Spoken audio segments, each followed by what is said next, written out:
Hello everyone. Before we start, make sure to like and subscribe to the channel, and leave a comment with where you're from and what time you're watching. That way, YouTube will keep showing you stories just like this one. Now, let's begin. I need everyone here to understand something before I start. I'm still living in this house. The mortgage papers were signed in April, and walking away would mean losing everything I put into this place. I was 34, freshly divorced, and desperate for a clean slate when I found the listing online. The seller had just finished renovating the entire property, and the price was surprisingly reasonable for the neighborhood. I remember thinking it was exactly what I needed. A small two-bedroom house in a quiet suburb outside Portland, Oregon, where I could rebuild my life without constant reminders of my failed marriage.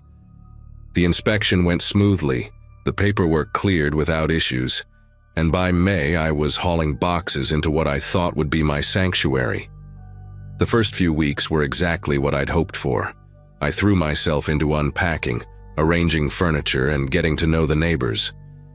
There was Mrs. Garrett next door, a retired nurse who brought me homemade brownies the day I moved in, and the Johnsons across the street with their 3 kids who always waved when they saw me. The house itself was perfect. New hardwood floors, updated kitchen with granite countertops, fresh paint in every room. But something about the hallway between the kitchen and the master bedroom kept nagging at me. It was maybe 8 feet long, which seemed fine at first glance, but when I looked at the house from outside, the distance between those 2 rooms appeared much greater. I mentioned it to my brother Kevin when he came to visit, and he just shrugged it off, saying old houses have weird layouts sometimes. Still, every time I walked through that hallway, I found myself unconsciously speeding up, like my body knew something my mind hadn't figured out yet. Everything changed on a Saturday morning in early June. I'd been having trouble with one of the outlets in that hallway. It kept sparking whenever I tried to plug in the vacuum cleaner. Rather than call an electrician for something so minor, I decided to fix it myself. I'd done basic electrical work before, helping my dad renovate rental properties when I was younger. After shutting off the breaker, I unscrewed the outlet plate and pulled the socket forward. That's when I heard it, a hollow echo when my screwdriver accidentally tapped against the wall behind. Not the solid thud you expect from drywall against studs, but an empty, almost metallic reverberation. I knocked on the wall with my knuckles, moving along the surface, and the hollow sound extended for at least 3 feet in both directions from the outlet. My first thought was, maybe it was just poor construction. Perhaps the contractors had left too much space between the walls during the renovation. But the more I examined it, the stranger it became. I grabbed a flashlight and shined it through the gap where the outlet had been, and I could see that behind the drywall, there was definitely empty space. Not just a few inches, but what looked like feet of darkness extending beyond what my light could reach. I went outside and walked the perimeter of the house, counting my steps, trying to match the exterior dimensions with what I knew of the interior layout. The math didn't add up. There should have been at least 6 more feet of space somewhere in that hallway area. I came back inside and stood in the hallway, running my hands along the walls, feeling for any irregularities, any signs of a door or panel that might have been covered over during the renovation.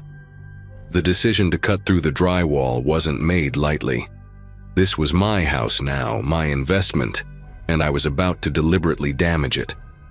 But I had to know what was behind there.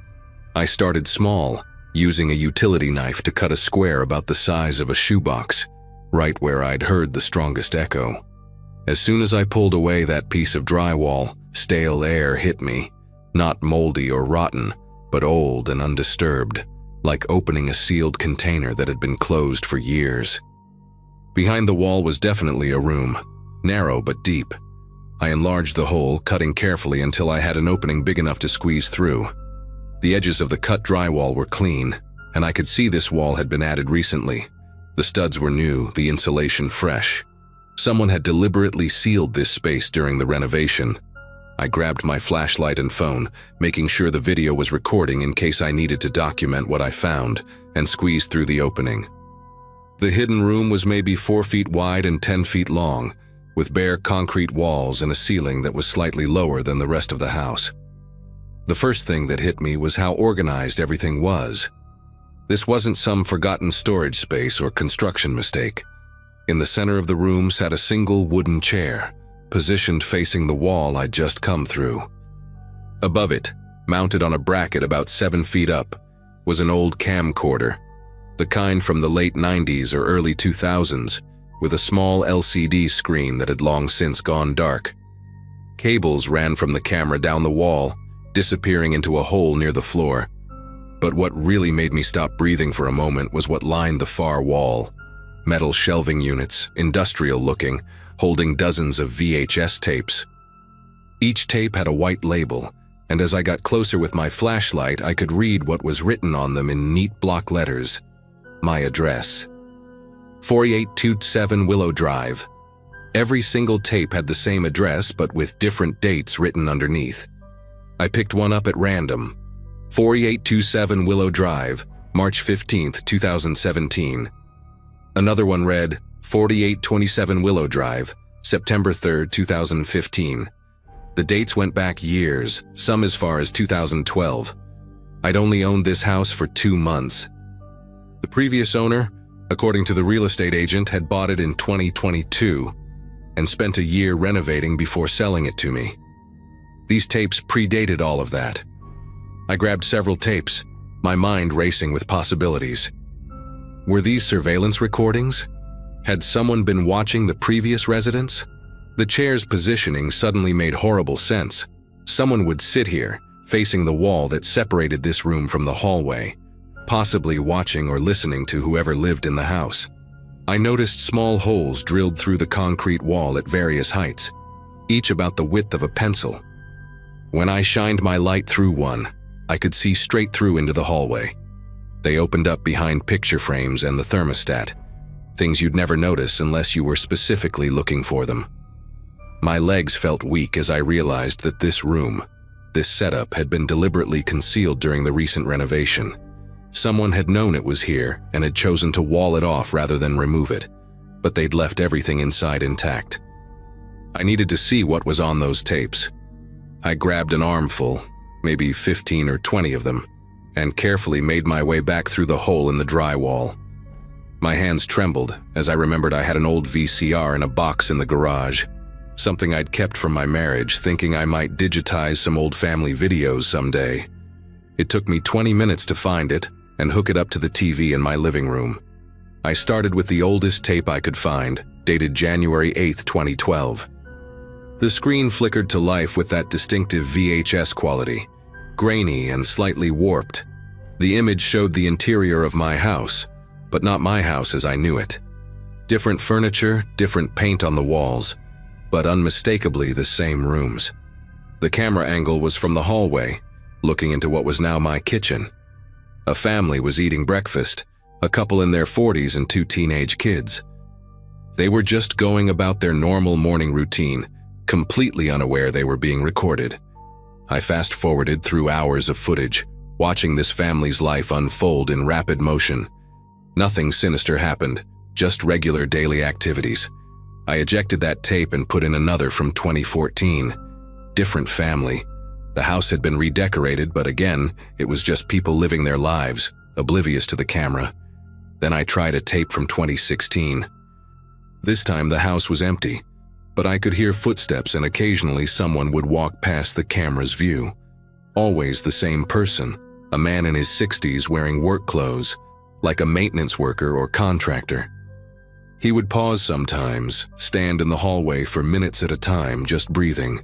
On one tape from November 2016, I heard him speaking, though he wasn't visible on camera. His voice was calm, almost conversational. They painted over the yellow again. The Brennans liked yellow. The new ones won't last long. They never do when they paint over the yellow. I had no idea who the Brennans were or what he meant about the yellow. The most recent tapes were what really disturbed me. Dates from 2022 and early 2023 showed the house during renovation. Workers tearing down walls, installing new fixtures, painting, all recorded from those hidden holes. But in between the construction footage, There were long periods where the house was empty, except for one person. The same older man from the 2016 tapes, but now he looked frailer, more desperate. He would sit in that chair in the hidden room, I could tell by the audio quality and the echo, and narrate what was happening. "They're covering it all up now," he said in one recording from February 2023. 40 years of watching, and they're just going to pretend it never existed. But the room will still be here. The room remembers everything. In the last tape, dated just 1 week before the house went on the market, his voice was different, resigned. The new one will find this eventually. They always get curious about the hallway. "When you're watching this, know that I never meant harm. I just needed to document. Some houses have histories that shouldn't be forgotten." 27 Willow Drive has seen 7 families, 3 deaths, 2 births, and 1 murder-suicide that everyone pretends didn't happen. It's all here, all recorded, the truth of this place. I spent the entire night going through more tapes, and the picture that emerged was deeply unsettling. This man, I never learned his name, had somehow been accessing the house for decades, recording the private moments of every family who lived here.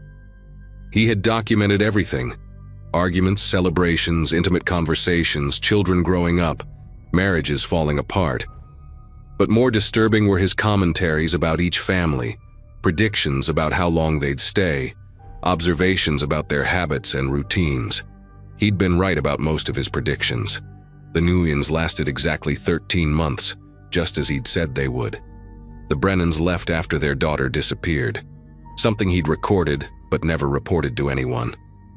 And now here I was, the newest subject of this decades-long surveillance project, living in a house where someone had watched and recorded every single person who'd ever called it home. I called the police that Sunday morning, but their response wasn't what I expected. 2 officers came out, looked at the room, watched some of the tapes, and told me that without evidence of current criminal activity, there wasn't much they could do. The recordings were old, the man in them unidentifiable, and technically no one was being harmed. They suggested I contact the previous owner, but when I did, he claimed complete ignorance about the room. He'd bought the house from an estate sale, he said, and had simply drywalled over what he thought was an old storage area without investigating it. The real estate agent was equally unhelpful. I even tracked down 2 of the families from the tapes. The Nguyens were living in Seattle now, and when I told them about the recordings, Mrs. Nguyen went completely silent before saying, "We always felt watched in that house. That's why we left." She wouldn't say anything more and asked me not to contact them again. In the end, I made my decision. I hired contractors to completely demolish the hidden room, removing every trace of it: the chair, the camera mount, the shelving units. I kept the tapes, though. They're in a storage unit across town, all of them, because destroying them felt wrong somehow. Those recordings are the only proof that some of these events ever happened, especially the things people want to forget. I had the holes in the walls professionally sealed, and the entire hallway restructured, making it properly match the house's dimensions. The contractor who did the work told me he'd seen similar hidden spaces in old houses before, usually Prohibition-era hiding spots or Cold War shelters, but never one set up quite like this. It cost me nearly $10,000, but I sleep better now. Sometimes I still walk through that hallway and remember what was behind those walls, but at least now I know no one is watching. I check, though. Every few weeks I tap on the walls, listening for hollow spaces, making sure no new holes have appeared. Because the one thing that still bothers me, the thing that wakes me up some nights, is that I never found out who that man was, or how he was getting in and out of that room for 40 years without anyone noticing. And sometimes when I'm lying in bed at night, I wonder if he's still out there somewhere, maybe in another house, sitting in another hidden room, watching another family who has no idea they're being recorded.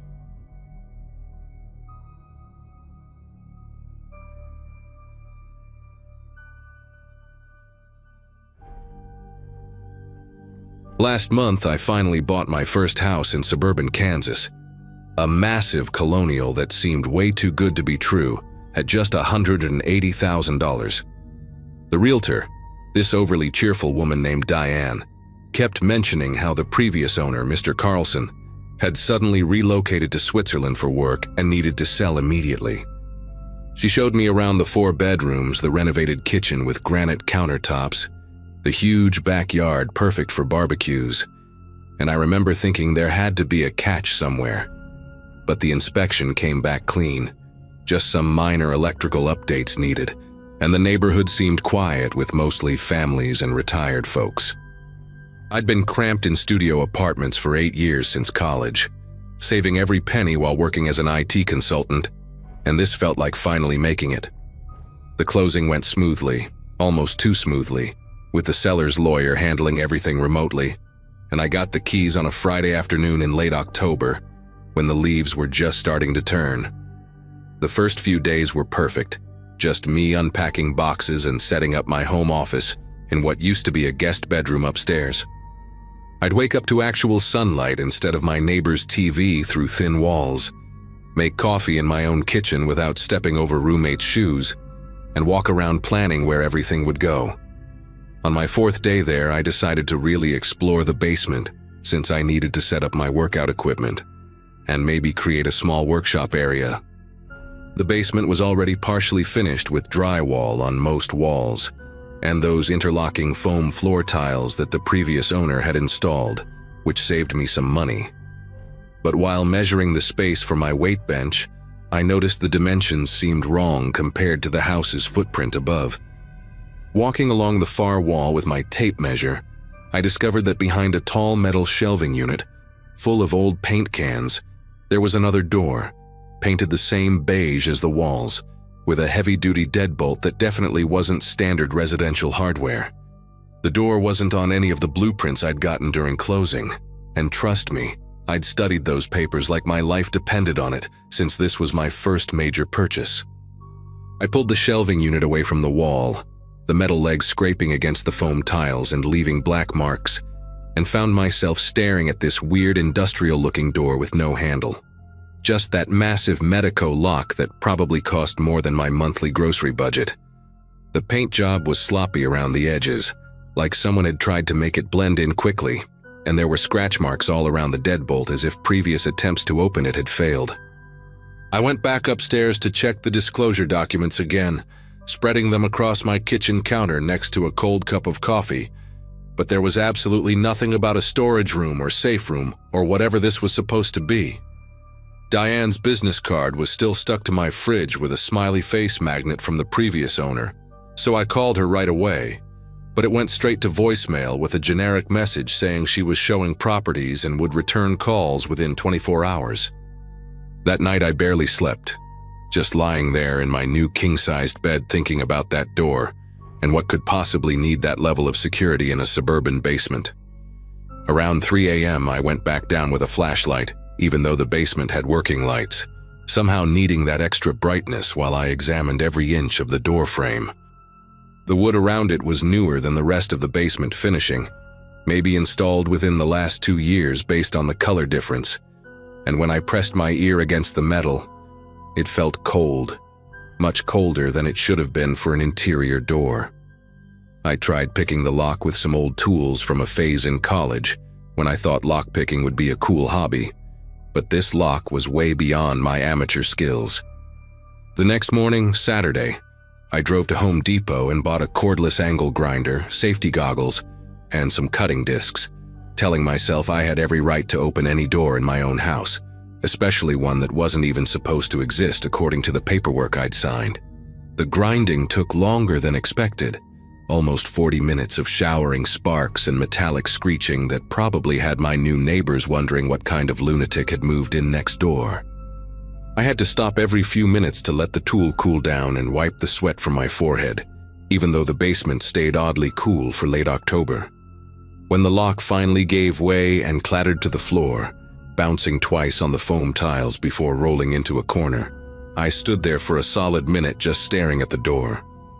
The metal was thick, maybe 2 inches, more like something you'd see in a commercial freezer or a bank vault. And as I pulled it open, the hinges groaned like they hadn't moved in months. The smell hit me instantly, this overwhelming mix of industrial bleach, The kind that burns your nostrils, layered with something else underneath. Something organic and wrong that made me immediately pull my shirt up over my nose. The room beyond was pitch black, and my flashlight beam seemed to get swallowed up by the darkness until I found a pull-chain light switch just inside the doorway. When that single bulb flickered on, casting harsh shadows across maybe 200 square feet of concrete space, I noticed the floor first because it was impossible to miss. Someone had scrubbed it recently. You could see the swirl patterns from aggressive mopping, but they couldn't hide the discoloration in the concrete itself. These dark, rusty stains that had soaked too deep to ever come clean. Against the far wall, 2 heavy-duty chains hung from metal brackets that had been drilled directly into the concrete, each ending in what looked like professional-grade shackles, the kind with actual locks built into them. The walls were bare concrete too, unpainted, but covered in these weird scratches at about shoulder height, grouped in sets of 4 parallel lines like someone had been keeping count of something. There were clear imprints on the floor where furniture had been, a perfect rectangle about the size of a twin bed, a square that might have been a table, and circular marks from what could have been bucket or containers. In one corner I spotted a drain in the floor, the kind you'd see in a commercial kitchen or a morgue, with dried brown residue caked around its edges despite someone's obvious attempts to bleach it clean. My legs went weak, and I had to grab the door frame to keep from falling, my mind racing through every possible innocent explanation, but coming up empty because there's no good reason for chains and shackles in a residential basement. I backed out of the room slowly, like there might be someone still in there hiding in the shadows, and ran upstairs to grab my phone, nearly tripping on the basement steps in my panic. I called 911 and tried to explain what I'd found, but the dispatcher kept asking if there was an immediate emergency, if anyone was hurt, if I was in danger right now, and when I said no, she transferred me to the non-emergency line. The officer who answered sounded bored until I mentioned the chains and the stains. Then his tone shifted completely, and he said they'd send someone over within the hour. While I waited, I stood in my driveway, not wanting to be inside that house, watching normal Saturday activities on my street. Kids riding bikes, someone mowing their lawn, an elderly couple walking their beagle, and wondering how many times they'd passed by while whatever happened in that room was taking place. 2 detectives arrived in an unmarked Crown Victoria, a younger black woman named Detective Washington, and an older white guy named Detective Brenner, who looked like he'd seen enough horrible things to last several lifetimes. They followed me to the basement, both of them putting on latex gloves before we even got to the door, and when Brenner saw the room, he immediately told Washington to call for a forensics team. They asked me to wait upstairs while they photographed everything, and I could hear them talking in low voices. Brenner saying something about checking missing persons from the last 5 years, and Washington responding with, "This looks exactly like the Riverside case." They sealed the room with yellow tape and told me I'd need to find somewhere else to stay for at least a week while they processed the scene, that this was now an active crime scene investigation. Brenner pulled me aside before they left and asked if I'd noticed anything unusual about Mr. Carlson during the sale, if I'd ever actually met him, and when I said everything was handled through lawyers, he exchanged a meaningful look with Washington that made my stomach turn to ice. I spent that night at a Holiday Inn downtown, unable to eat the takeout Chinese food I'd ordered, just sitting on the bed watching the local news to see if my house would show up. Around 10 p.m. my phone rang. It was Detective Washington asking if I could come to the station first thing in the morning to look at some photographs. She wouldn't say what kind of photographs, just that it was important for their investigation, and her voice had this careful, measured quality like she was trying not to alarm me more than necessary. I didn't sleep at all, just stared at the ceiling thinking about those scratches on the wall, counting in sets of 4, wondering if they were days or weeks or something else entirely. At some point, I grabbed my laptop and searched for Mr. Carlson combined with my house's address, but found nothing except the property records showing he'd bought the place in 2022. Then I tried searching for missing persons in my area, and the results made me close the laptop immediately. 17 people reported missing within a 50-mile radius over the past 3 years, mostly young adults who'd been traveling through or had recently moved to the area. The next morning at the police station, Washington led me to a small interview room with a two-way mirror and a stack of folders on the metal table. She opened the first folder and showed me a photograph of Mr. Carlson from his driver's license, a thin man in his 50s with wire-rimmed glasses and a completely forgettable face, the kind of person you'd pass 100 times without noticing. Then she showed me another photo, this one from a security camera at a hardware store, dated 6 months ago, showing the same man purchasing bleach tarps and a set of heavy-duty chains. The next photo was from a different store, showing him buying the exact same items, and Washington explained they'd found receipts for these purchases going back 2 years, always paid in cash, always at different stores around the state. She asked if I recognized any of the people in the next set of photos, young men and women, all smiling in what looked like social media pictures, all reported missing, and one of them, a guy named Brandon who disappeared 8 months ago, had been looking for cheap housing in the area according to his family. Washington didn't say it directly, but the implication was clear, and she mentioned that the forensics team had found DNA evidence in that room from at least 4 different people. The story broke on the news that afternoon while I was still at the station, and suddenly, my phone wouldn't stop buzzing with calls from reporters, friends who'd seen the story, and my mother in Florida absolutely losing her mind. Washington told me they'd tracked Carlson's lawyer to a firm that didn't actually exist, just a fake website and a rented mailbox at a UPS store paid for with a prepaid credit card. The money from my house purchase had been wired to an offshore account that was emptied within hours of the transfer, and the supposed forwarding address in Switzerland was a vacant office building. They found Carlson's car abandoned at a rest stop near the Canadian border, wiped clean of prints, with a receipt on the dashboard from a bus ticket paid in cash to Montreal dated the day after I closed on the house. Inside the glove compartment, they discovered a burner phone with one saved video, a minute-long recording of that basement room with someone breathing heavily behind the camera, panning slowly across the chains and the stains, while a muffled voice in the background pleaded repeatedly, begging, "Please, I have a family." The FBI got involved at that point, connecting my house to similar properties in 3 other states where hidden rooms had been discovered after sales, all sold quickly below market value by different names that turned out to be aliases. They never found Carlson, if that was even his real name, and after 3 weeks of investigation, they released the house back to me, professionally cleaned and with that door permanently welded shut. I couldn't bring myself to move back in. The thought of sleeping above that room made me physically sick, so I stayed with my parents while my lawyer fought to get the sale reversed, based on the failure to disclose what was essentially a crime scene.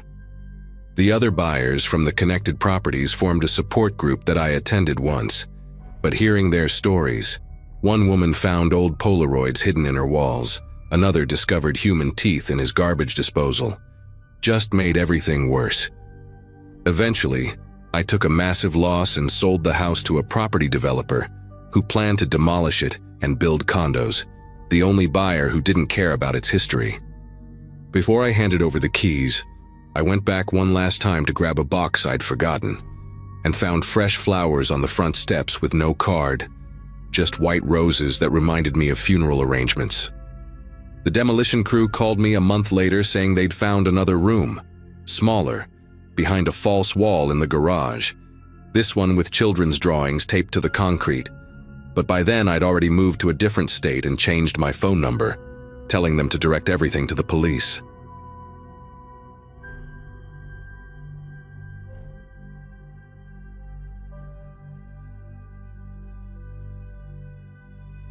August was when I finally moved into my first house after years of apartment living. It was a modest 2-bedroom ranch in a quiet neighborhood outside Columbus, Ohio, the kind of place where kids still rode bikes in the street and neighbors actually waved when they saw you. I'd been working as a dental hygienist for 8 years, saving every penny I could, and finding this place felt like winning the lottery. The previous owner, an elderly man named Harold, had passed away 6 months earlier, and his daughter was eager to sell quickly. She practically threw the keys at me during closing, mentioned something about needing to get back to California, and I never saw her again. The house needed work, sure, but nothing I couldn't handle with YouTube tutorials and determination. I remember thinking I'd finally made it, standing in that empty living room with sunlight streaming through dusty windows, inhaling that particular scent of old carpet and fresh possibilities. About 3 weeks after moving in, I first noticed the smell. It started subtle, like maybe I'd forgotten to take out the trash or left wet laundry in the machine too long. That sweet, rotten odor that makes your nose wrinkle involuntarily. I deep cleaned everything that weekend, scrubbed the kitchen until my knuckles were raw, poured bleach down every drain, even pulled out the refrigerator to clean behind it. The smell faded for maybe 2 days before creeping back, stronger this time, and I realized it was definitely coming from the heating vents. Every time the AC kicked on, this wave of stench would drift through the house, thick and cloying, like spoiled meat mixed with something chemical. I bought those vent air fresheners, the ones that clip onto the grates, but they just made it worse, creating this horrific potpourri of lavender and decay. I tried everything over the next 2 weeks. Baking soda down the vents, those expensive enzyme cleaners they sell for pet odors, even borrowed my brother's shop vac to suck out whatever might be stuck in there. Nothing worked. The smell would disappear for a few hours, then return with vengeance, especially at night when the system cycled on automatically. I started sleeping with my windows open despite the humidity, preferring mosquito bites to that nauseating stench. My coworkers began asking if I was feeling all right because I looked exhausted. But how could I explain that a smell was keeping me awake? I called 3 different HVAC companies before finding one that could come out the same week. The first 2 were booked solid until September, and by that point, I was desperate enough to pay the emergency service fee for comfort zone heating and air. The technician, a younger guy named Craig with tattoo sleeves and gauged ears, showed up that Friday morning. Not what I expected from an HVAC tech, but he seemed to know his stuff, immediately pulling out this tiny camera on a flexible cable to inspect the ductwork. I watched him feed it through the living room vent, staring at the grainy display on his tablet as it navigated the dark metal passages. He kept making these concerned humming noises, pausing occasionally to screenshot something on the screen. After about 20 minutes, he pulled the camera out and asked me where the main trunk line access was, usually in the basement or attic. Mine was in the crawl space under the house, accessed through a panel in the hallway closet. Craig grabbed his tools and a headlamp, muttering something about how he really hated crawl spaces but needed to check where all the branch ducts connected to the main system. I heard him shuffling around down there for what felt like forever, the occasional clang of metal echoing up through the floor. Then everything went quiet for a long time, maybe 10 minutes, before I heard him scrambling back toward the access panel faster than someone should move in a 3-foot-high space. When he emerged, his face had lost all color, and there were cobwebs in his hair that he didn't even bother to brush away. He kept opening his mouth like he wanted to say something, then closing it again, his eyes darting between me and his phone. Finally, he managed to tell me there was something I needed to see, but first he had to get better lighting equipment from his van. The way he said it, careful and measured like he was trying not to spook a wild animal, made my chest tighten with dread. Craig returned with one of those portable work lights, the kind that floods a whole area with harsh white LED brightness, and we both descended into the crawl space. I'd never been down there before and immediately understood why he hated these spaces. You had to duck walk or crawl. The dirt floor was covered in thick plastic sheeting that crinkled with every movement, and spider webs hung like curtains from every joist. The smell hit differently down here, more concentrated and mixed with earth and mildew. Craig led me about 15 feet in, where the main duct ran horizontally before branching off to different rooms. He positioned his light to illuminate a section where someone had cut a rectangular access panel into the duct, maybe 18 inches wide, sealed with metal tape that had been peeled back and reapplied multiple times based on the layers of adhesive residue around the edges. Craig pulled on thick work gloves and carefully peeled back the tape, the metallic ripping sound unnaturally loud in the confined space. The smell that escaped made us both gag and pull our shirts over our noses. He angled the work light to shine directly into the opening, and at first I couldn't process what I was seeing. The inside walls of the duct were covered in photographs, dozens of them, all held in place with yellowing Scotch tape. Some were Polaroids, others looked like they were printed from a computer, and a few were those old film prints with the white borders and dates stamped in orange numbers on the bottom. Craig reached in with a telescoping grabber tool and carefully removed one, holding it under the light. It showed my bedroom, taken from the exact angle where the vent would be, with my new bedding clearly visible. The photo couldn't have been more than 2 weeks old. My whole body went rigid as the implication sank in. Craig started pulling out more photos, laying them on the plastic sheeting in rows. There were pictures of every room in my house, all taken from vent height, spanning what looked like years based on the changing furniture and decorations. Some showed Harold's belongings from before he died, outdated wallpaper and that floral couch I'd seen in the estate sale photos. Others showed the empty rooms during the selling period. But scattered throughout were recent ones: my coffee maker on the counter, my yoga mat rolled up in the corner of the living room, my work scrubs draped over the bathroom door. Someone had been documenting this house's interior for years, and they hadn't stopped when I moved in. Craig found more as he swept his light deeper into the duct. Photos of meals on the dining table, of mail stacked on the entryway console, of my laptop open on the couch. The worst part wasn't just the photos themselves, but what Craig discovered when he reached further into the duct with his camera. Behind where the photos were taped, someone had installed a series of small holes drilled through the bottom of the ductwork, each one perfectly aligned with the vents in my rooms. They weren't original to the system. The metal shavings were still scattered inside, some rust-free and shiny, meaning some were recently drilled. Each hole was about the size of a nickel, just large enough for someone to feed something through. Craig pulled out his phone and started recording everything, telling me this was evidence for the police. He found something else too: strips of fabric, maybe torn from old clothes or sheets that had been tied to thin wire and dangled through those holes into the vents. They were soaked with something dark and putrid, the source of the smell. When Craig tugged on one wire, it ran along the entire length of the main duct, suggesting someone could pull these strips back and forth through the system from a single access point. We called the police from the crawl space because I refused to be alone in that house for even the few minutes it would take to get upstairs. 2 officers arrived within 20 minutes, though it felt like hours crouched there in the dirt with Craig, both of us staring at that open duct like something might crawl out. The older officer, Detective Ruiz, immediately called for additional units and a forensics team when he saw the setup. They spent the next 6 hours documenting everything, removing all the photos as evidence, and discovering more modifications to the ductwork that neither Craig nor I had noticed. There were tiny mirrors positioned at certain angles, additional wiring that didn't belong to any HVAC system, and in one section, what looked like a crude pulley system made from fishing line and paper clips.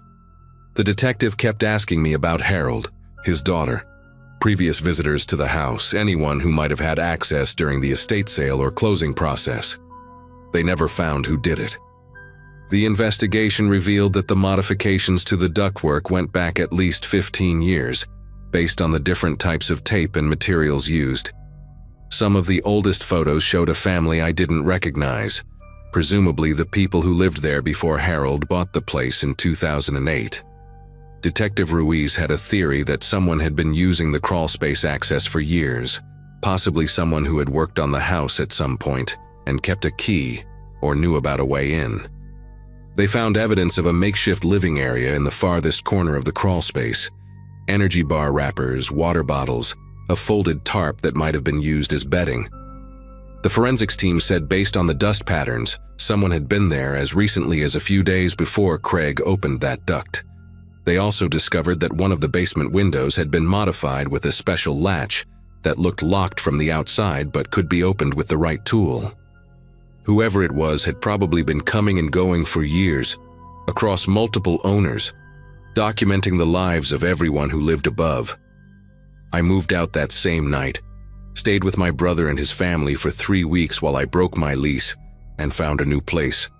The real estate agent understood given the circumstances, and Harold's daughter was horrified when the police contacted her.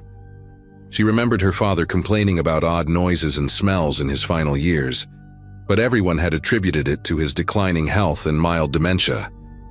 The house is still on the market.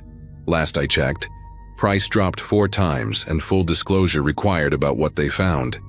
Craig sent me a follow-up email saying he'd never seen anything like it in 20 years of HVAC work, and that he'd started checking crawl spaces more thoroughly at every job. Sometimes I still think about those photos, wondering how many showed me unaware in my most private moments, and whether the person who took them is doing the same thing somewhere else now, in someone else's crawl space, documenting another life through the vents.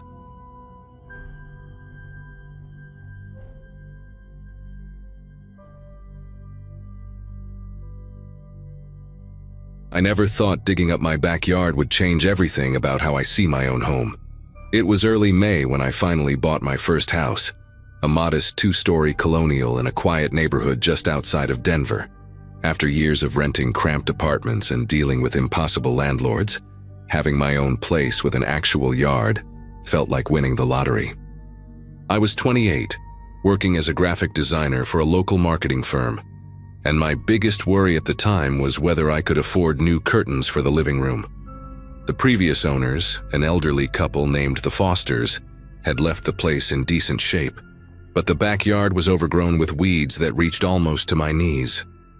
That Saturday morning, armed with gardening gloves and more enthusiasm than skill, I decided to tackle the jungle that would eventually become my vegetable garden. The soil was surprisingly soft from the spring rains, and I was making good progress clearing out the weeds near the back fence when my trowel hit something hard about 8 inches down. At first, I figured it was just another rock. I'd already found dozens of them. But when I brushed away the dirt, I saw a corner of clear plastic, the heavy-duty kind people use for freezer bags. Inside the plastic, I could make out something rectangular and black. My first thought was that maybe the Fosters had buried some old documents or valuables, though that seemed odd. I carefully dug around the package, which was about the size of a paperback book, and wrapped multiple times in plastic bags sealed with duct tape. When I finally pulled it free and peeled away the layers, my heart started racing a bit faster. It was a smartphone, one of those newer Samsung models, completely pristine like it had just come out of the box. The smart thing would have been to turn it into the police right away, but curiosity got the better of me. I mean, who buries a perfectly good phone in their backyard? The device was dead, obviously, but I had a drawer full of old charging cables from previous phones. After cleaning off the dirt and moisture from the plastic wrapping, I brought it inside and plugged it into my kitchen outlet. While it charged, I made myself a sandwich and tried to think of logical explanations. Maybe someone dropped it during a party, and the Fosters just accidentally buried it while doing yard work. But the deliberate wrapping made that theory fall apart. After about 20 minutes, the screen flickered to life with that familiar Samsung logo. The phone was locked naturally, requiring a PIN I didn't have. But what made me stop chewing mid-bite was the lock screen wallpaper. It was a photo of my house, taken from the street, showing my bedroom window on the 2nd floor. The timestamp in the corner of the photo showed a date from 2 weeks before I'd moved in, back when the house was supposedly empty after the Fosters had already moved to their retirement community in Arizona. I stared at that screen until it went dark again, trying to process what I was seeing. The angle of the photo was specific, taken from across the street, probably from the sidewalk near where Mrs. Jeffries, my neighbor, had her prized rose bushes. But what really made my skin prickle was a detail I hadn't noticed at first. In the photo, there was a shadow in my bedroom window, just the vague outline of someone standing there, watching. I tapped the screen to wake it up again, zooming in as much as the lock screen would allow. That's when the phone vibrated with an incoming text message. The preview showed on the screen without needing to unlock it. "You shouldn't have moved back." I nearly dropped the phone right there in my kitchen. The message came from an unknown number, just a string of digits with a local area code. Before I could even think about what to do, another message popped up. "The garden remembers everything." Then another. Check under the oak tree next. My breathing got shallow and quick, and I had to sit down at my kitchen table to steady myself. The rational part of my brain kept insisting this had to be some kind of prank, or maybe messages meant for whoever owned this phone before. But how could anyone know I'd found it? How could they know I'd charged it right now at this exact moment? I grabbed my own phone to take photos of the screen, documenting everything, when the buried phone started ringing. The caller ID just said "watching," and the ringtone was this old-fashioned bell sound that seemed way too loud in my quiet kitchen. I let it ring until it went to voicemail, but no message was left. Within seconds, it rang again. Same caller ID, "watching." This time, against every instinct screaming at me not to, I tried to swipe to answer, but the lock screen prevented me. The ringing stopped, and immediately a new text arrived. "You were always meant to find this. Check your laptop." That last message made my whole body go rigid.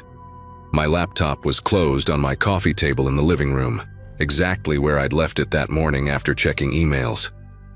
I walked over to it slowly, the buried phone still in my hand, and opened the screen. There was a folder on my desktop that hadn't been there before, labeled with just numbers, 5042024. That was today's date. Inside were dozens of photos, all of my house, taken from different angles and at different times of day. Some showed me through windows, carrying boxes on move-in day, cooking dinner last night, even one from this morning showing me getting dressed in what I thought was the privacy of my bedroom. The most recent photo was time-stamped just 30 minutes ago. It showed me in the backyard, bent over the exact spot where I'd found the phone, taken from somewhere behind the fence. My neighbor, Mrs. Jeffries, was out of town visiting her daughter, and the house behind mine had been for sale for months. Whoever took this had to have been standing in the empty property, watching me through the gaps in the wooden fence. I ran to my back door and locked it, then went through the house checking every window and door. Everything was secure, but that didn't make me feel any safer. The buried phone buzzed again. "Your mother lived here in 1997. Did she tell you what she did?" This message hit different than the others. My mom had never mentioned living in Colorado, let alone in this specific house. She'd always told me she grew up in Michigan and moved to Texas after college, where she met my dad. I called my mom immediately, trying to keep my voice steady when she answered. I asked her casually if she'd ever lived in Denver before, maybe when she was younger. There was this long pause, the kind that tells you everything before words do. She finally asked me why I was asking, and when I mentioned the address of my new house, she went completely silent. After what felt like forever, she said we needed to talk, but not over the phone.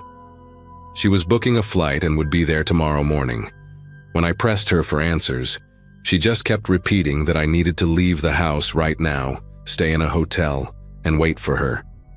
The terror in her voice was something I'd never heard before. My mother, who was always the calmest person in any crisis, sounded absolutely petrified.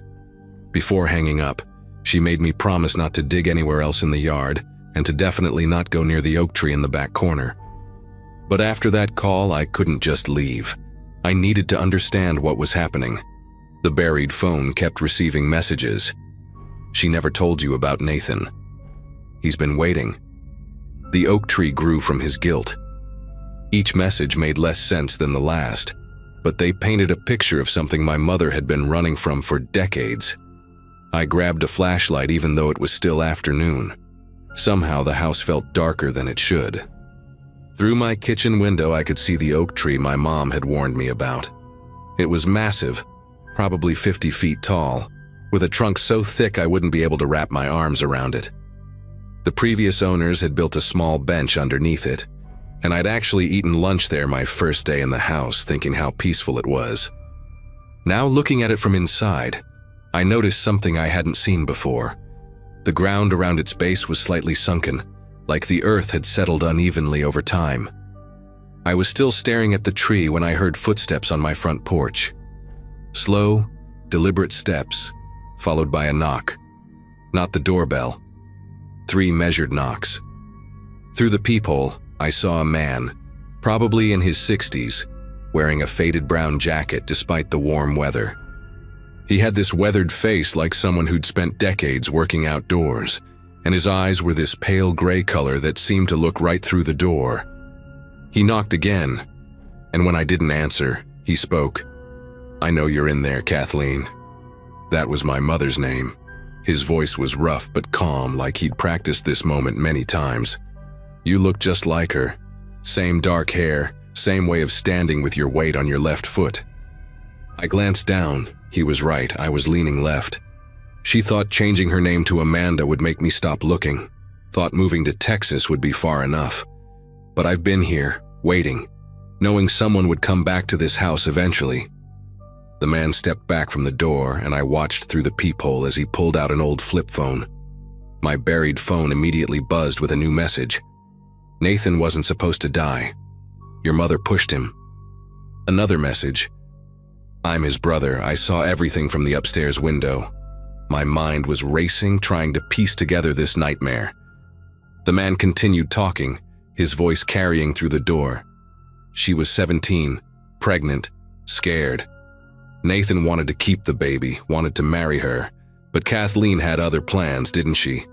They argued by the oak tree that night. She said he fell, hit his head on a rock, but I saw her put her hands on his chest. I saw the push. He paused, and I could hear him breathing heavily. My parents believed her story. Everyone did. Poor, sweet Kathleen, the minister's daughter. They helped her bury him right there, under where that oak tree grows now. Helped her leave town, start fresh. But Nathan deserves justice. I grabbed my phone and dialed 911, but the man must have heard me because he said, "Go ahead, call them. I'll tell them about the body under the tree. I'll tell them who put it there. Your mother might have been a minor then, but murder has no statute of limitations." My finger hovered over the call button. Everything made horrible sense now. Why my mother had been so desperate for me to leave. Why she'd hidden her past so completely.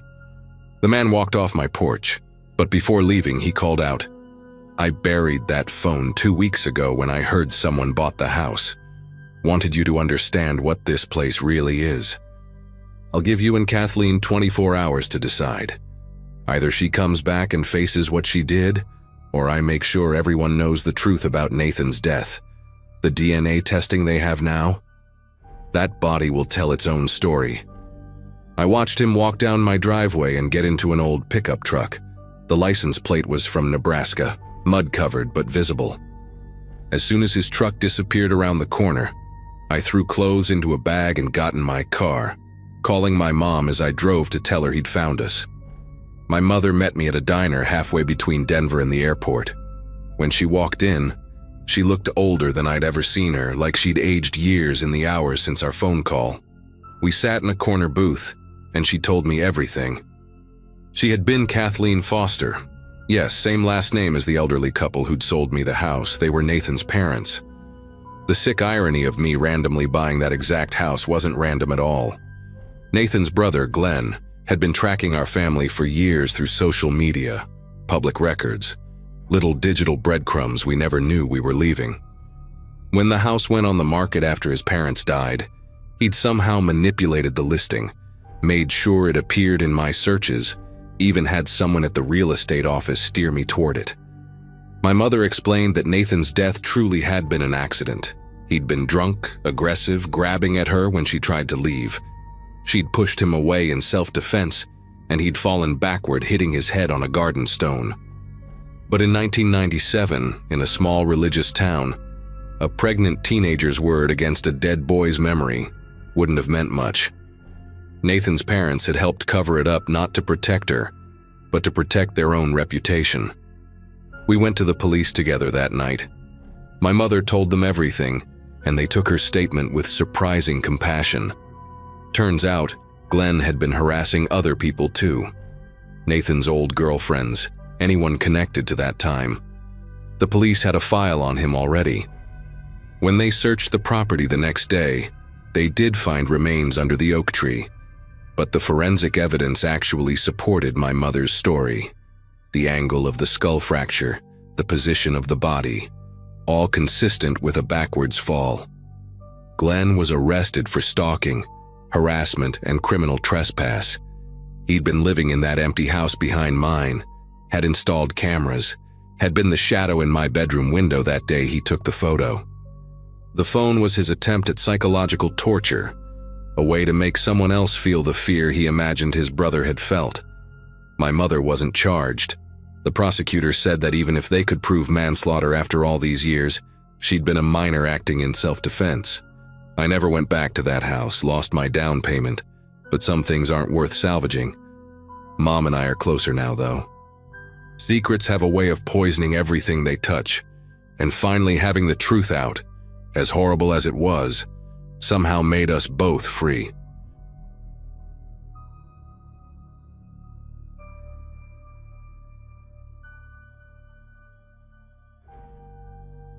The sedan first appeared on a Friday night while I was debugging a particularly nasty piece of code.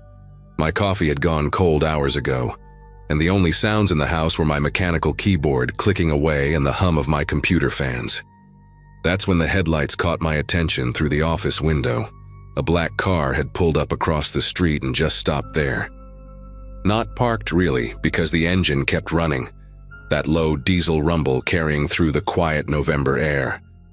The development was so new that the street still had those orange plastic markers where the sidewalks would eventually go, and most of the lots were just dirt and construction debris. Only a handful of us had actually moved in, scattered across the unfinished neighborhood like pioneers in a suburban wasteland. The isolation had been a selling point for me after everything that had happened with my divorce. At first, I barely gave the car a second thought. People get lost in new developments all the time. The GPS doesn't know the roads yet, street signs aren't up, house numbers are missing. Hell, I'd gotten turned around myself the first few nights coming home from the grocery store. But after an hour passed and that black sedan hadn't budged, I started watching it between lines of code. The headlights were dimmed down to parking lights, creating these two amber dots in the darkness like eyes. Through my blinds, I could just make out someone in the driver's seat, but they weren't moving around or looking at their phone. They were just sitting there, facing my house, engine idling. The exhaust was creating little clouds of vapor in the cold air, drifting up into the streetlight that flickered every few minutes, the only working one on our entire block. Around 1 a.m., I finally got up from my desk and went downstairs, turning off all the lights except the porch light. Maybe they'd think I'd gone to bed and leave. But when I peeked through the living room curtains, the sedan was still there. Engine still running, those parking lights still glowing. I could see the fuel gauge must have been dropping. Who just sits there burning gas for hours? The weird thing was the windows. They weren't tinted, not exactly, but they had this foggy quality, like they were covered in condensation from the inside. I grabbed my phone and snapped a photo, but the flash reflected off my window, ruining the shot. When I looked again without the phone, I swear the driver had shifted slightly, maybe turned their head just a fraction toward my house. It was hard to tell in the darkness, but that small movement made my chest tighten. I went back to bed around 2 a.m. but kept getting up to check. Each time the car was there, same position, same dim lights, same running engine. The sound of it became this constant background drone that seemed to vibrate through the walls. Finally, around 5:45 a.m., just as the sky was starting to lighten, I heard the engine rev slightly and looked out to see the sedan pulling away, slow and deliberate, no rush at all. It didn't turn around or go to any of the other houses. It just drove straight down the road until it disappeared where the pavement ended and the construction zone began. I tried to get the license plate, but there was mud caked over it. Probably from driving through the unpaved sections of the development. That detail bothered me more than it should have. It seemed intentional. Saturday came and went without incident. I almost convinced myself it had been a one-time thing. Maybe someone casing the construction sites for tools or copper wire to steal. But that night, 11:30 p.m. sharp, I heard it before I saw it. That distinctive diesel engine sound crawling up the street. I rushed to the window and watched the same black sedan pull into the exact same spot, like it was hitting a predetermined mark. This time I was ready with binoculars I'd dug out of a moving box. The driver was wearing a baseball cap pulled low and what looked like a winter coat with the collar up, even though it wasn't that cold. I couldn't make out facial features, but I could see their hands on the steering wheel. They were wearing those black leather driving gloves, the kind with the little holes over the knuckles. They never moved their hands, just kept them at perfect 10 and 2 position for hours. By the 4th night, I'd had enough. I called the non-emergency police line around midnight, explaining the situation to a bored-sounding dispatcher. She said they'd send a patrol car to check it out. 20 minutes later, I saw the police cruiser approaching from the opposite direction. But here's the thing that still makes no sense to me. The second those police lights came into view, before they were even close, the sedan's engine went quiet. Not like it drove away, but like it had never been running at all. When the cops pulled up next to it, their spotlight revealed an empty car. No driver. The officers got out, walked around it, tried the doors, locked, and ran the plates. They knocked on my door and told me the car was registered to someone named Walter Simmons who lived 3 towns over. They'd give him a call in the morning about abandoned property. When I insisted someone had been sitting in it just minutes ago, they looked at me like I'd been drinking. The cops left, but the sedan stayed. Just sitting there, dark and silent now, like a dead thing. I watched it for another hour, waiting for someone to come back to it, but nothing. Eventually, exhaustion won and I went to bed. The next morning, I woke up around 7 a.m. to use the bathroom and looked outside. The car was gone. No tow truck had come, I would have heard it, but what I found when I went to get my mail made my knees go weak. Fresh tire tracks in the frost-covered grass led from where the sedan had been parked right up to my mailbox. Not the driveway, but straight across my lawn, like someone had driven up just far enough to reach the mailbox from their driver's side window. The tracks were deep, deliberate. Inside the mailbox, on top of my electric bill and some junk mail, was a folded piece of paper. Plain white, nothing special. The message was typed, not handwritten. "We're not watching you. We're waiting." I stood there in my pajamas and slippers, holding that note while my breath came out in quick puffs in the morning cold. Waiting for what? I looked around the empty development, at all the half-built houses with their exposed lumber and tarped roofs. No one was around. No construction crews yet, no neighbors visible. I went inside and locked the door, then called the police again. The same dispatcher from the night before sounded even less interested when she heard my voice. She said I could come file a report if I wanted, but without any actual threat or crime, there wasn't much they could do. I took photos of the tire tracks and the note, then spent the rest of the day installing a security camera system I ordered with overnight shipping. The whole time I worked, I kept thinking about that word, waiting. It implied something was going to happen, something they were expecting or preparing for. That night, 11:30 p.m. came and went with no sedan. I sat in my dark living room, watching the security camera feed on my laptop, but the street remained empty. Same thing the next night, and the next.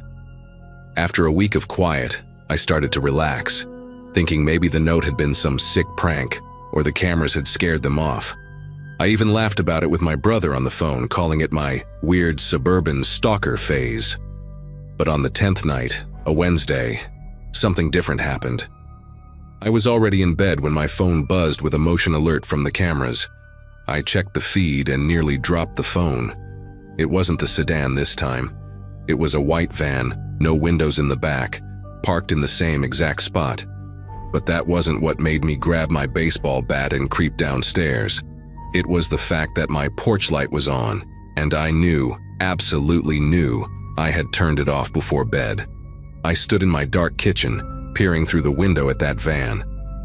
The engine was running just like the sedan used to do, exhaust visible in the cold air.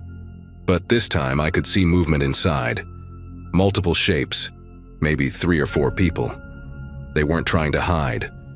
One of them was holding something up to the windshield, and it took me a second to realize it was a camera with a long lens, pointed directly at my house. My security system was recording them while they were recording me. The thought made me feel sick, like I was trapped in some kind of twisted game. Then the side door of the van slid open, and someone stepped out. They were wearing dark clothes and a ski mask, but it was their walk that terrified me. Casual, unhurried, like they were just out for a stroll. They walked to the edge of my property, stopped at the exact point where my lawn met the street, and just stood there, waiting. I called 911 this time, not the non-emergency line. I told them someone in a ski mask was standing at the edge of my property, that there was a van full of people watching my house. The dispatcher said units were on the way, stay inside, don't confront them. But as I waited, phone in one hand and bat in the other, the masked figure suddenly raised their arm and waved at me. A slow, deliberate wave like they could see me perfectly in the dark kitchen. Then they turned and walked back to the van, got in, and the vehicle pulled away at a normal speed, no rush, no panic. They turned left at the end of the street, heading toward the finished part of the development. When the cops arrived 8 minutes later, I showed them the security footage. Clear as day, there was the van, the person in the mask, everything I described. The officer, a younger guy named Daniels, actually looked concerned. He called for backup and they searched the neighborhood for the van. They found it 2 streets over, parked in the driveway of an empty house that was for sale. The van was unlocked, keys in the ignition, engine still warm. Inside, they found professional camera equipment, dozens of photos of my house from different angles and times of day, and a folder with printouts from public records, my name, my divorce filing, my mortgage information, everything you could find online if you knew where to look. But the most disturbing thing was a calendar with dates marked in red, starting from the day I moved in. Every night the sedan had appeared was circled, and at the bottom of this month's page someone had written, "Package arrives tomorrow," with an arrow pointing to that day's date. The police took everything as evidence and told me they'd have a patrol car stationed on my street for the next few nights. Officer Daniels gave me his card and told me to call immediately if anything else happened. I didn't sleep that night. I sat in my living room with every light in the house on, watching the patrol car parked outside, refreshing the security camera feed every few minutes. Around 4 a.m., nothing had happened, and I started to wonder what kind of package they were expecting. Was I the package? Was someone coming to get me? Then, at exactly 6 a.m., I heard it, the rumble of a large truck.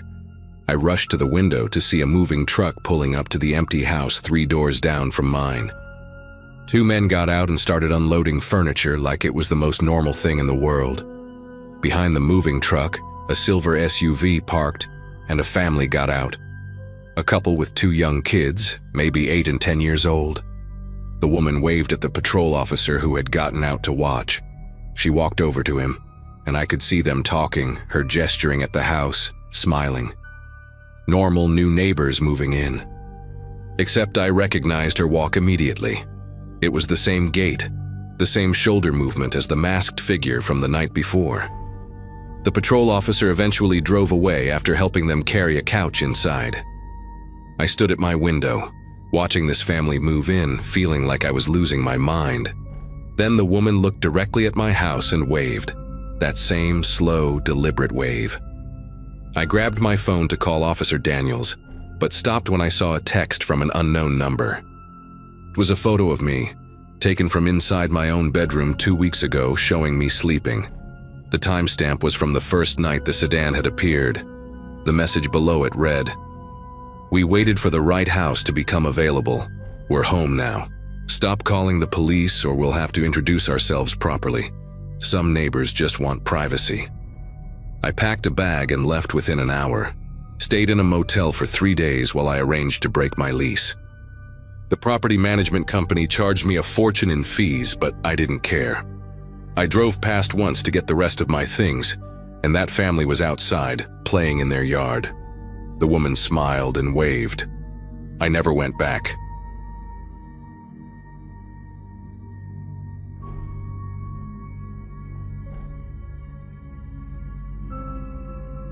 The gravel trucks woke me up every morning at 6:15 sharp, dumping their loads in the empty lots around my house, while I tried to make coffee in a kitchen that still smelled like fresh paint and sawdust.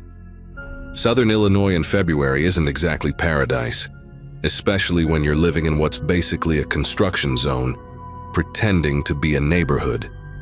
Only 5 houses stood completed in the entire development, scattered across 200 empty lots like forgotten game pieces on a board nobody wanted to finish playing. Mine sat at the edge of everything, backed up against a field of dead corn stalks that rattled in the wind at night. The construction crews treated my driveway like their personal parking lot during the day, their music blasting from truck radios while they framed houses that wouldn't have families in them for months. But after 5 o'clock, when their trucks rumbled away down the unfinished access road, the silence would roll in thick and heavy, broken only by the plastic sheeting that snapped against the skeletal frames of half-built homes whenever the wind picked up. I'd been there 16 days when the watching started, though I didn't know that's what it was at first. That Monday night, a sound pulled me from sleep, deliberate, measured crunching on the loose gravel outside my bedroom window. Not the scattered noise of a raccoon or stray dog, but something with purpose, with weight behind each step. Through the gap in my curtains, I saw her standing at the property line where my temporary orange mesh fence met the emptiness of the next lot. A woman in a heavy coat that hung past her knees, dark hair matted against her skull like wet newspaper, just standing there in the darkness facing my house. The security light from the model home 3 lots down barely reached her, casting just enough glow to show she wasn't moving, wasn't swaying, wasn't doing anything except standing perfectly, unnaturally still with her arms hanging straight at her sides like someone had positioned her there and walked away. I watched her for maybe 10 minutes, waiting for her to do something, anything. Check a phone, shift her weight, turn her head, but she remained frozen in place like she'd grown roots into the gravel. The logical part of my brain kept suggesting explanations. Maybe she lived in one of the other finished houses and couldn't sleep. Maybe she was having some kind of episode. Maybe she was drunk and confused about where she lived. But none of that explained why she picked my fence, my window, or why she stood with that terrible stillness that made my chest tight with a fear I couldn't name. Eventually, I convinced myself to go back to bed, pulling a pillow over my head to muffle the sound of wind through the corn stalks. When my alarm went off at 7, I immediately checked the window. She was gone, but the gravel where she'd stood looked disturbed, pressed down in 2 perfect boot prints like someone had stood there for hours, shifting just enough to sink into the stones. The next night, I stayed awake on purpose, laptop open on my bed, pretending to work on spreadsheets while really watching the window. Around 1:40, the crunching started again, slower this time, more deliberate, like someone savoring each step. She appeared at the fence line first, that same heavy coat making her look like a dark pillar against the empty lot. But then she started walking forward. Not toward my front door or driveway, but straight toward my bedroom window, stopping maybe 10 feet away this time. Close enough that I could see her face wasn't young or old, just weathered in a way that made it hard to place her age. Her eyes stayed fixed on my window even though my lights were off and she couldn't possibly see me through the curtains. She stood there until 4 in the morning, never blinking that I could tell, never moving except for this barely visible rising and falling of her shoulders as she breathed. The worst part was her mouth. It hung slightly open, just enough to see the glint of teeth, like she was about to say something but had forgotten how to form words. Wednesday night, she stood 5 feet from my window, close enough that her breath fogged the glass in little bursts that caught the moonlight. I could see details I wished I couldn't. Dirt caked under her fingernails even though her hands never moved from her sides. A dark stain on the collar of her coat that looked old and set in like rust or dried blood. And her eyes, which I realized weren't actually looking at my window but through it, focused on something beyond the wall, like she could see straight into my bedroom. I called the police that night, whispering into my phone while she stood there breathing against my window. They sent a patrol car around 3:30, and when the headlights swept across my yard, she simply turned and walked into the empty lot, disappearing between the lumber stacks and porta potties before the officer even got out of his vehicle. He knocked on my door, took some notes about a suspicious person, and suggested maybe it was someone from the construction crew checking on equipment. The dismissive way he said it, like I was some paranoid suburban woman afraid of her own shadow, made me want to grab his shoulders and make him understand that no construction worker stands at windows for hours without moving. The officer left me his card and told me to call if she came back, but we both knew he thought I was wasting his time. After he drove away, I walked around my house with a flashlight checking the windows, and that's when I found them. Boot prints in the gravel, dozens of them, circling my entire house like she'd been walking rounds while I slept. But the thing that made my knees go weak was realizing the prints went right up to every window, not just my bedroom. She'd stood at each one, and at the sliding glass door that led to my back patio, the prints were deeper, like she'd stood there the longest.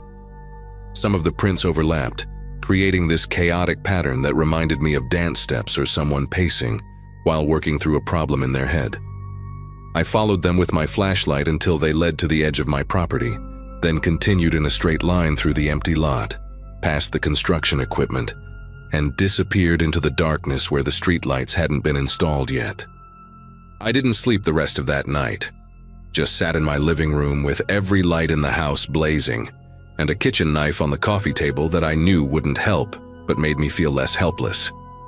When the construction crews rolled in that morning, I practically ran outside to talk to the foreman, a guy named Vince who always had drywall dust in his beard and a Red Bull in his hand.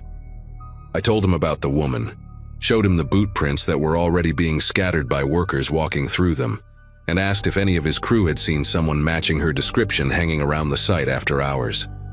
Vince scratched his beard, leaving white streaks on his cheek, and called over two of his guys who'd been there the latest the night before. They hadn't seen anyone, but one of them, a younger guy with paint-stained jeans, mentioned finding weird stuff around the site recently. Tools moved from where they'd been left, lunch coolers opened and searched through, and strangest of all, someone had been using the porta-potty in the middle of the night, but leaving muddy boot prints all over the seat, like they'd been standing on it to look out the ventilation slot at the top. The foreman promised to keep an eye out and said he'd have security check the site more often, but I could tell he was just humoring me like the cop had. That night, Friday, I set up my laptop to record through the window, thinking if I had proof, someone would have to take this seriously. The woman showed up earlier than usual, around 11:30, and this time she didn't stop at 5 feet or even 3 feet from my window. She pressed herself against the glass, her palms flat against it, leaving greasy prints as she slowly dragged them down. Her mouth moved constantly now, not like she was talking, but like she was chewing something, working her jaw in these exaggerated motions that made her whole face contort. I could hear her through the glass. Not words, just this wet, rhythmic sound like someone eating soup with their mouth open. She stayed like that for 6 hours straight, never taking her hands off the glass, never stopping that horrible chewing motion. And when she finally pulled away just before dawn, she left behind not just handprints, but a long smear of saliva on the window where her mouth had been pressed against it. Saturday morning, I packed a bag and decided to stay at a motel for the weekend, but first I needed to show someone the recording. The laptop had captured everything. Her approaching in the darkness, pressing against the window. Those 6 hours of her standing there making those wet sounds with her mouth. But when I tried to email the file to my sister, to the police, to anyone, the video showed up corrupted on their end. Just static and digital noise even though it played fine on my laptop. The police officer from Wednesday, when I called him directly, said without evidence there wasn't much they could do except increase patrols, and I could hear in his voice that he'd already written me off as another anxiety case. I drove to the motel anyway, paid for 2 nights, and tried to convince myself that maybe she was just some mentally ill homeless woman who'd fixated on my house for whatever reason, that she was harmless, just confused. But I kept thinking about those boot prints on the toilet seat, about her standing on it to watch the construction site, to watch my house from a different angle, planning something I couldn't understand. Sunday night I couldn't stand it anymore. The not knowing was worse than facing whatever she wanted. I drove back to the house around 10 o'clock, parked down the street where she wouldn't see my car, and crept through the empty lots toward my backyard. The construction site felt different in the darkness, all those half-built frames looking like skeletons reaching up from the ground, and every sound made me want to run back to my car. But I needed to see what she did when she thought I wasn't there. I positioned myself behind a stack of lumber where I could see my bedroom window clearly, and I waited. She came at midnight exactly, but not from the direction I expected. She emerged from inside the unfinished house directly behind mine, crawling out through what would eventually be a kitchen window. She'd been in there the whole time, maybe for days, just 30 feet from where I slept. This time she didn't just stand at my window. She tried the locks on my doors, ran her fingers along the window frames looking for weak points, and even climbed onto my roof to check the attic ventilation. I recorded everything on my phone this time, making sure to save it to the cloud immediately. And that's when I noticed something that made everything click into place. When she climbed down from my roof, she pulled something from her coat pocket. A realtor's lockbox key, the kind they use for showing houses. She went to the unfinished house next door, opened the temporary door with practiced ease, and disappeared inside.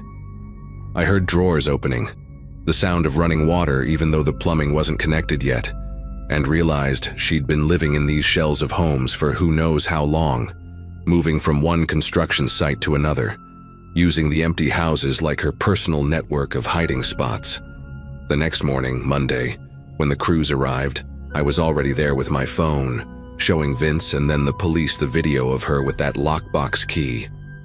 Turns out she was a former real estate agent named Judith Harmon, who'd lost her license 3 years ago after multiple complaints about her entering clients' homes without permission, standing in their bedrooms while they slept, leaving strange items in their dresser drawers, locks of hair, teeth, fingernail clippings, things that belonged to other people. The police found her that afternoon in the unfinished house behind mine, surrounded by notebooks filled with detailed observations about me and the other residents. When we left for work, when we turned our lights off, which windows we left unlocked, what we threw in our garbage. She documented everything in tiny, cramped handwriting that covered every inch of paper, even the margins. They also found my missing mail, some clothes I thought the dryer had eaten, and dozens of photos of me taken through my windows that she'd printed out at the library and annotated with times and dates. She didn't resist when they arrested her, just kept making that chewing motion with her mouth, and as they led her past me to the patrol car, she finally spoke. Her voice came out hoarse and wet, like she hadn't used it in weeks. "Your house settles at 2:15. The bedroom window lock jiggles if you pull up twice, then push. You look so peaceful when you sleep on your left side." They found out later she'd been inside my house at least 3 times while I slept, just standing in my doorway, watching. The construction company changed all their lock boxes the next day, and I broke my lease that same week. But sometimes I still wake up at 2:15 exactly and listen for the sound of gravel crunching outside my window.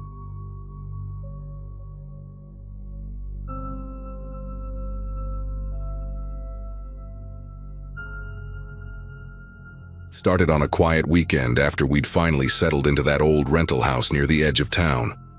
My roommate Claire and I had just finished our second semester at community college and were desperate for something cheap enough to split. The house looked fine from the outside, small, beige siding, creaky porch, but the rent was suspiciously low. Still, when you're living off part-time paychecks and instant noodles, you take what you can get.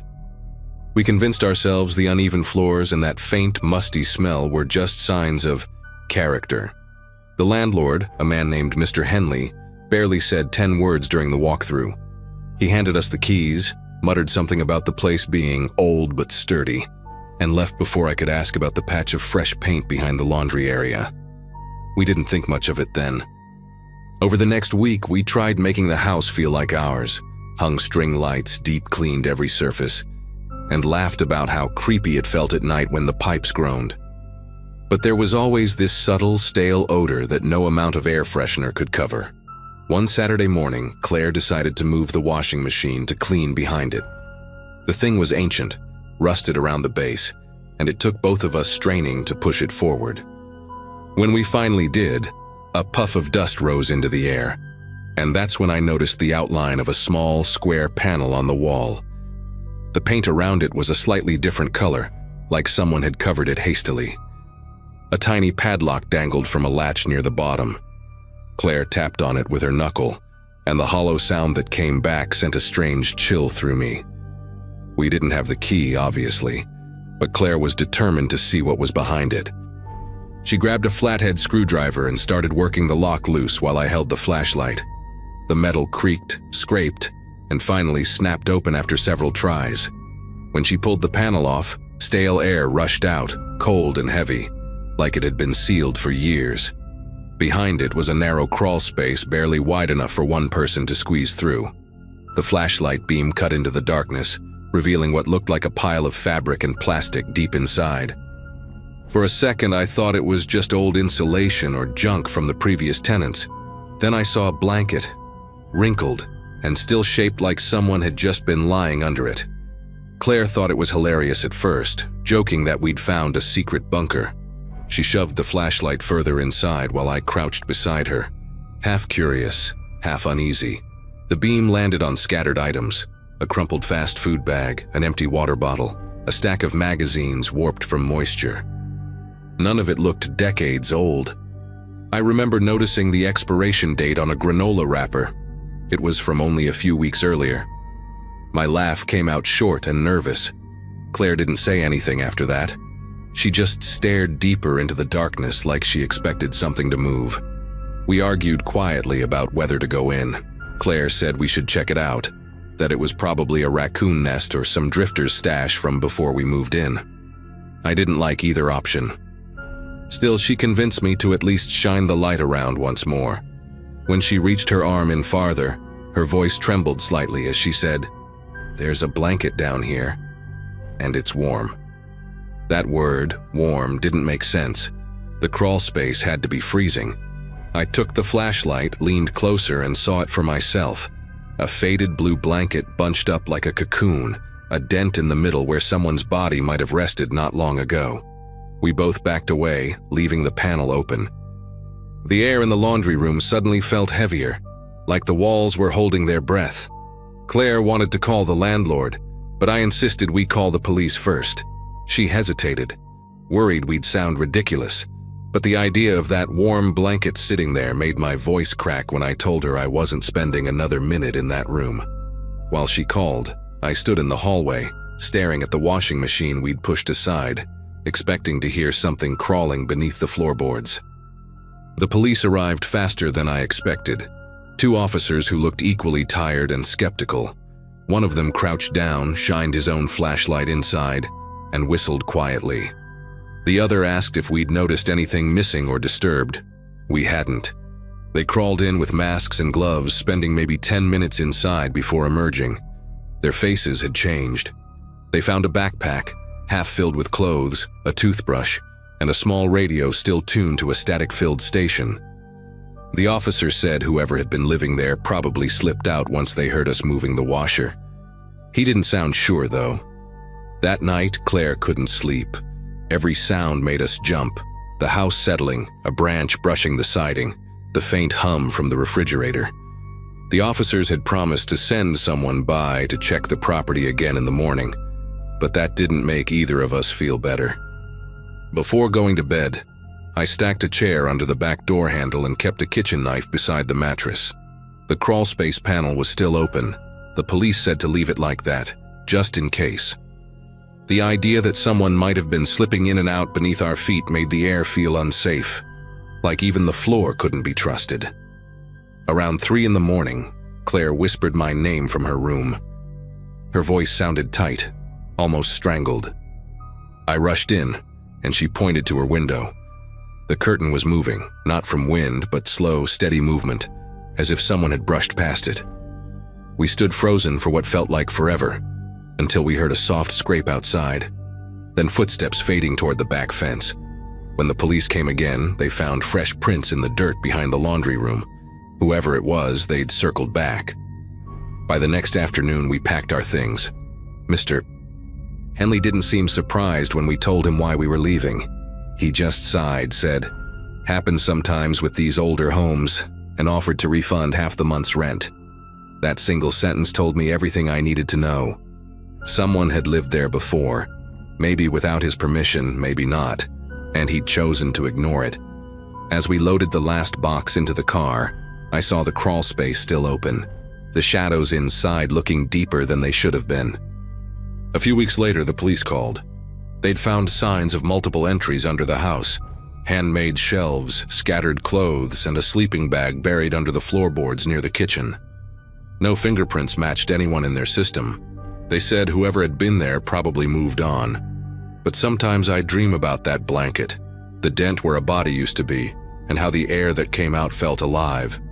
It's been years, and I still can't do laundry in silence. Every time I hear the machine hum, part of me wonders if something underneath is listening back.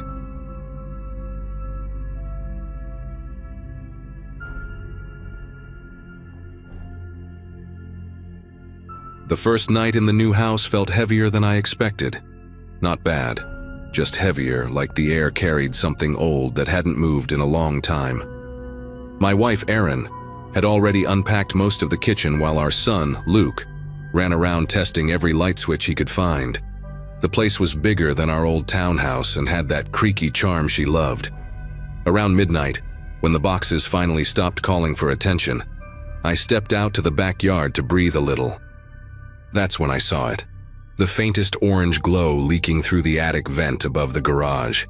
At first, I thought it was just a reflection from the streetlights or maybe one of Luke's glow toys misplaced somewhere. The glow pulsed softly, barely visible unless you stared. The thing was, I had checked that attic earlier that day. It was empty, or at least I thought it was. The switch at the bottom of the pull-down ladder didn't even work. I remember twisting it back and forth, muttering about calling an electrician. Yet there it was, a low, steady light that shouldn't have been there at all. Erin brushed it off when I mentioned it the next morning. Probably leftover wiring, maybe something old still connected, she said, sipping her coffee. Logical, sure, but that didn't sit right. We'd barely moved in 2 days earlier, and the inspection had shown the attic light disconnected entirely. Still, I climbed up there again that afternoon, flashlight in hand, expecting to find a frayed wire or maybe some leftover bulb catching sunlight. Instead, I found nothing, just dusty insulation, some nails sticking out of the beams, and the faint smell of wood rot. That night, the glow returned, a little brighter this time, more defined. Erin was asleep beside me when I noticed it again through the blinds. I stared at that vent until my eyes adjusted to the dark, trying to make sense of it. Curiosity won over sleep, so I grabbed a jacket, went outside, and craned my neck upward. The light was steady, like a lantern flame behind the vent screen, flickering just enough to tell me it was real. I climbed the ladder quietly, not wanting to wake Erin or Luke. The wood groaned under my weight, and each step sent a puff of dust floating through the beam of my flashlight. When I reached the top, I half expected to find nothing again, just shadows and cobwebs. But this time, there was a soft orange halo spreading across the far corner. I held my breath and moved closer. Sitting on the plywood floor was a small camping lantern, metal handle, dented body, flickering weakly as if it had been on for hours. Next to it were 2 open cans of chili and an old blanket rolled up against the insulation. The smell hit me then. Stale sweat and something metallic. I nudged the cans with my foot. They were still sticky, maybe a day or 2 old. The lantern's battery light blinked faintly when I picked it up, like it was about to die. Every instinct told me I shouldn't be there alone, but I kept looking around, sweeping the light across the rafters. In the dust near the vent, I saw it, a line of footprints leading to the far end, then vanishing behind a wooden beam where the insulation had been peeled back. I called the police before even waking Erin. 2 officers arrived within 10 minutes, their flashlights cutting through the attic darkness like spotlights. One of them, Officer Hall, crouched by the beam and pulled the insulation aside. Behind it, hidden under a loose sheet of plywood, was a small opening leading outside. Gaps just wide enough for someone to squeeze through, he muttered. Right behind the gutter. They checked the perimeter and found flattened grass and a small pile of trash tucked near the downspout.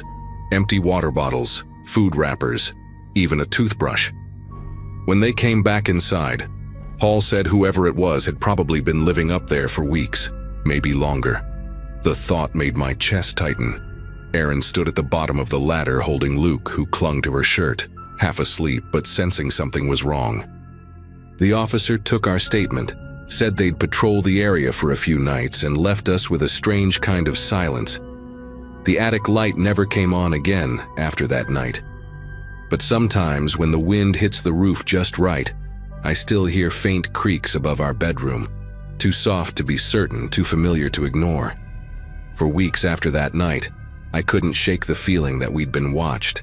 It wasn't paranoia exactly, just small things that built up and wouldn't let go.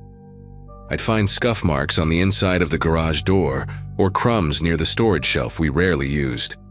Erin tried to reassure me, saying it was just leftover from the move. But deep down, I knew better. Whoever had been hiding up there hadn't just stumbled in for a night. They'd made themselves comfortable. There were drawings on one of the insulation panels too, crudely sketched stick figures of a man, woman, and child standing beneath a triangle that looked eerily like our house. I replaced the attic ladder lock the next morning and sealed the gap behind the gutter myself, hammering in new boards until my palms blistered. The work gave me something to focus on, but the more I tried to forget, the stranger things felt around the house. Some mornings, the air would smell faintly of burnt metal when I opened the attic hatch, even though the space was sealed. One night, the hallway motion light turned on by itself around 3 a.m.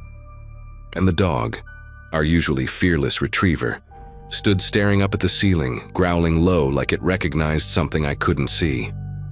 A few days later, Officer Hall stopped by again to check in. He told me they'd caught a man nearby breaking into an abandoned house just 2 streets over. He matched the description neighbors had mentioned, mid-30s, gaunt, wearing a torn work jacket. In his backpack, they'd found a small battery lantern and a photo torn in half, showing a woman and kid. Hall didn't say it outright, but I think he suspected the guy had been living in multiple attics around the area. "You'd be surprised how many houses have spaces big enough for that," he said before leaving. That sentence stuck with me. We've been in that house almost a year now, and things have mostly gone back to normal. Still, I catch myself glancing up at the vent every night before bed, expecting that dim orange flicker to appear again.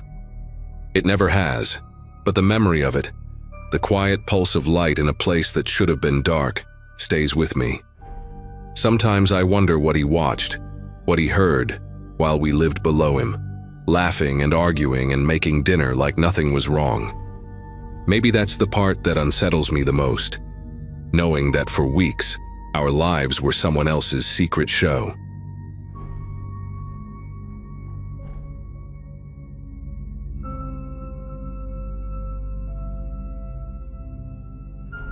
The house felt too cheap to be real. 2 floors, a creaky staircase, a front porch big enough for a swing, and somehow it was still within our budget. My girlfriend, Melissa, said it had character, which was her way of saying she could picture us growing old there. I just saw the cracked paint, the sagging gutters, and the faint smell of dust that never quite left the air. But we signed the papers anyway, thinking it'd be fun to fix it up together. We moved in midweek with a U-Haul, pizza boxes, and way too much optimism. By the second day, we'd already started exploring the upstairs. There were 3 doors in the hallway. One led to our bedroom, one to a small bathroom, and the last was sealed shut. Not just locked, but screwed in place with thick, rusted bolts across the frame. Whoever had done it wasn't trying to keep people out.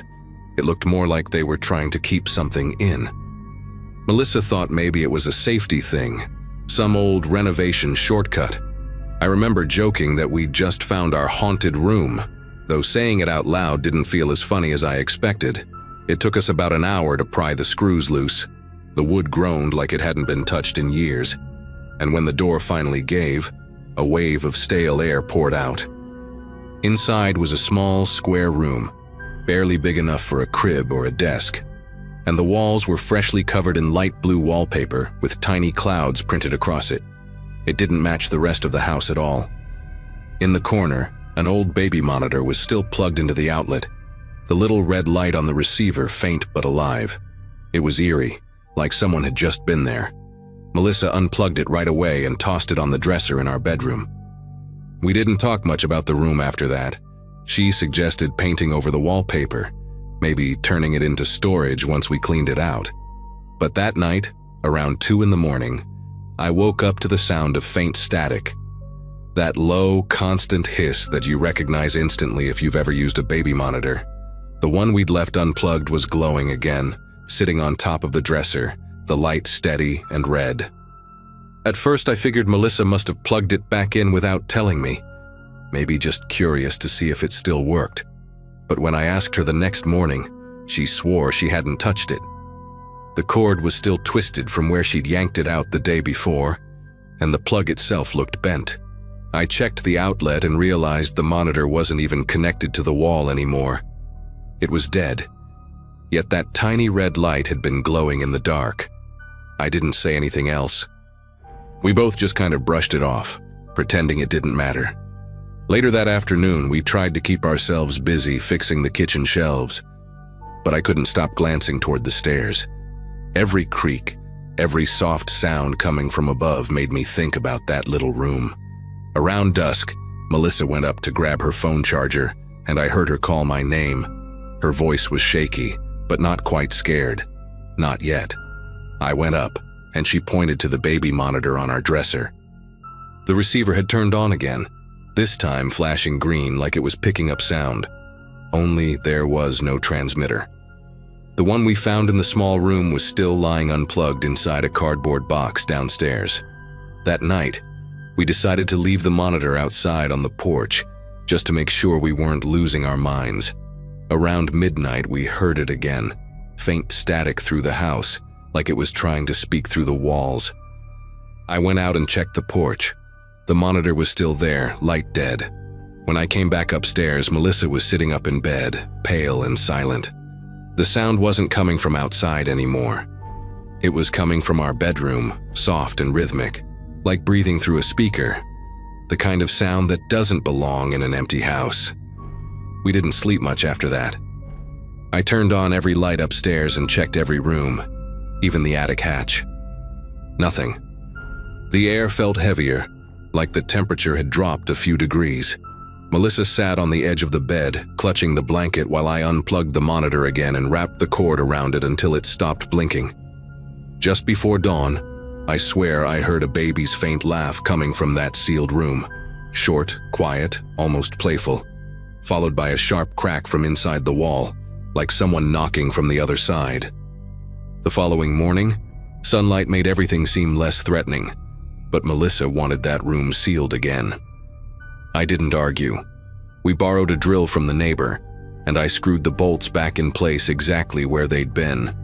The wallpaper inside had started to peel at the corners overnight, revealing faint scribbles beneath, childish shapes drawn in crayon.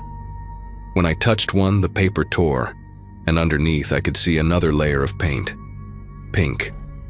Must have been a nursery before someone covered it up. The air inside still smelled faintly sweet, like baby lotion gone sour. That evening, we took the monitor to the dumpster at the end of the street. I watched it hit the bottom and made sure it stayed there. We both tried to move on, focusing on repainting the downstairs walls and ignoring the noises that still creaked through the ceiling. But a week later, I came home from work and found the screws on the locked door slightly loosened, like someone had been turning them from the inside. I told myself it was just the wood shifting, but deep down, I didn't believe it. 2 nights after that, Melissa shook me awake around 3 in the morning. She didn't say a word, just pointed toward the baby monitor sitting on her nightstand. It was identical to the one we'd thrown away. Same model, same scuffed plastic casing, same faint red light glowing steady in the dark. Neither of us moved for a long time. Eventually, I walked over, unplugged it, and took it straight outside. I left it on the curb and stayed up until sunrise, waiting for something to happen. Nothing did. We sold the house 3 months later. The real estate agent said the new owners were excited about all the potential upstairs. I didn't say a word about the sealed door. Sometimes I still wake up at night thinking I hear static. It's always the same soft hiss, like something small trying to reach through a distance that isn't really there.